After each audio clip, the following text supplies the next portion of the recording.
It's just like non-points, you know what I mean? Can you tell by having to play against it? Playing against it is different than playing it because you understanding how to counter something doesn't necessarily mean that it's bad. Like, okay,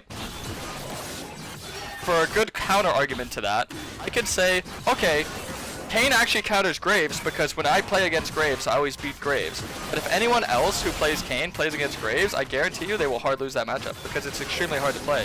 Just because one person or 10 people or 20 people have experience into something and they're, you know, able to play with it or against it, like you can play with something and understand like kind of how it works and understand the strengths and weaknesses of it. But I don't think you can understand how actually good a champ is unless you're playing that champ quite consistently. Because it's about consistency. Dantes can play like 10 games of Kayn and win 9 of them, which I've seen him do, believe it or not. And, you know, much love to Dantes, but his opinion would still not hold as much weight to someone who plays Kayn like hundreds of games, right? That's still more than like, you know, the average player, but I mean, like he still has like a good amount of weight, but it's not like crazy. Because let's say it's Kayn in a bunch of bad matchups. Let's say it's only good matchups, you know, this game's not like super cut and dry. If I only play this champion in the good matchups, I wouldn't lose a game. If I only play this champ in the bad matchups, I'd lose more than I won, and you guys would probably think I'm trash.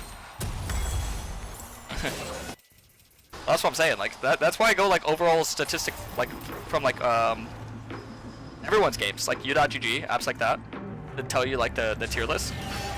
I think those are pretty legit. Because when judging like a few people's experiences as opposed to like judging everybody's experiences, like 88,000 plus games of Kayn, Emerald Plus, saying that he's S plus tier, I think that's a pretty good metric. And then in Masters, he's, well, I think like 49.6% win rate or something like that, which is pretty good for a champion that's like in a not so favorable meta. Because he would have a much higher win rate if those Kayn players that were playing Kayn understood the matchups better. But sometimes they don't understand the matchups, so he struggles a little bit, you know?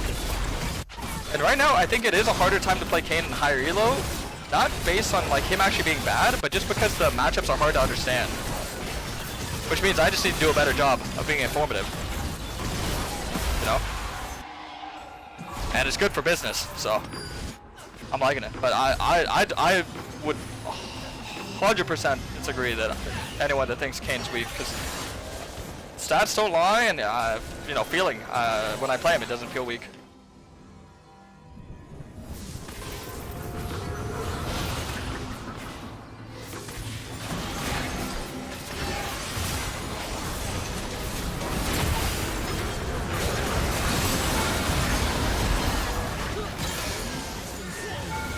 Oh!